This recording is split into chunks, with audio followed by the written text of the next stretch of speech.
बिस्मिल्लाहिर्रहमानिर्रहीम। Welcome to my channel Haniya health and beauty tips. अपने तमाम दोस्तों को अपने चैनल में खुशामदीद कहती हूँ। दोस्तों, आज मैं मुतारिफ करवाने वाली हूँ आपको इस तरह के बीजों से जिनके बारे में बहुत से दोस्तों बहुत अच्छे तरीके से वाकिफ हैं, लेकिन बहुत से ऐसे हैं जो कि नहीं जानते। जी हाँ, आज हम बात करेंगे तिल के टॉपिक पे बात करने वाली हूँ। दोस्तों, मैं आपको ये भी बता दूं, ये जादुई बीजों को आज मैं जिस रेमेडी में यूज करने वाली हूँ वो खवातीन के लिए खास तौर पे है। यानी कि मेरी बहुत सी दोस्त ऐसी हैं जिनको एक खास किस्म की जो प्रॉब्लम्स हैं वो वाक़या हो जाती है, और बहुत सी दोस्तों ने इसके बारे में पूछा भी है। बहुत सी बहनें ऐसी हैं जिन्होंने कहा है कि उनके अयाम दुरुस्त नहीं है, यानी कि उनके पीरियड्स में बहुत ज्यादा प्रॉब्लम क्रिएट हो जाती है। पीरियड्स का बहुत ज्यादा आना या पीरियड्स का रुक जाना, या पीरियड्स स्पेशली फॉर ये इसलिए है कि अगर आपको पीरियड्स के दौरान पेन बहुत ज्यादा तकलीफ होती है तो ये आज की रेमेडी मेरी इसीलिए है। अगर आप इसका इस्तेमाल बिल्कुल इसी तरीके से करेंगी जिस तरह से मैं आपको बताने वाली हूँ, तो आप ये समझ लीजिए कि आपकी जो पीरियड्स के अंदर अयाम के अंदर बेकायदगी वाक़या हो जाती है वो बिल्कुल बाकायदा हो जाएगी।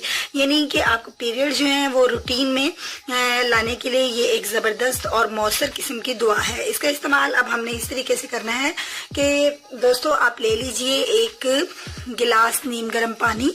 ये देखिए मेरे पास इतनी सी मिकदार में एक गिलास जो है वो नीम गर्म पानी है। अगर आपके पास बड़ा मग भी हो जाए तो वो भी बेस्ट है।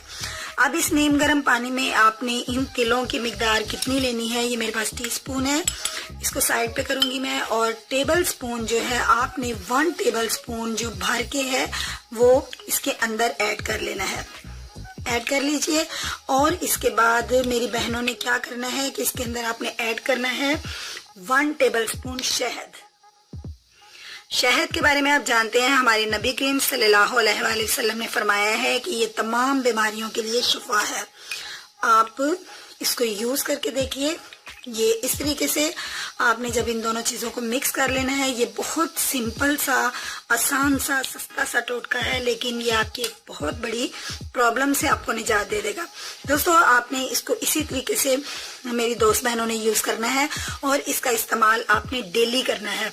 आप इसको डेली किसी एक वक्त में आप इसको मतलब चूज कर लीजिए। कोई एक वक्त अगर आप दोपहर में पीना चाहती हैं या शाम में पीना चाहती हैं, लेकिन एक वक्त इसके लिए चूज कर लीजिए। और इसी तरह एक गिलास पानी के अंदर, इस नीम गर्म पानी के अंदर आपने इसको जब आपने बना लेना है तो 5 मिनट इसको ढांप के रखिए। 5 मिनट के बाद आपने इसको पी लेना है। और इसमें ऐसी कोई बात नहीं कि इसके बाद आपने खाना है या पहले खाना है। आप किसी भी वक्त खाए पिए भरे हुए पेट के साथ, यानी खाना अगर आपने खाया है तो आप इसको बाद में भी यूज कर सकती हैं, ऐसा कोई इशू नहीं है। तो दोस्तों, अब मैं चाहूंगी इस इफेक्टिव सी रेमेडी के साथ आपसे इजाजत। अगर मेरी दोस्तों को आज की रेमेडी अच्छी लगी है तो लाइक के बटन पर क्लिक कर दीजिए। कल इसी तरह की एक बेस्ट वीडियो के साथ आपके साथ सामने हाजिर होंगी। कल तक के लिए मुझे इजाजत दीजिए। अल्लाह हाफिज।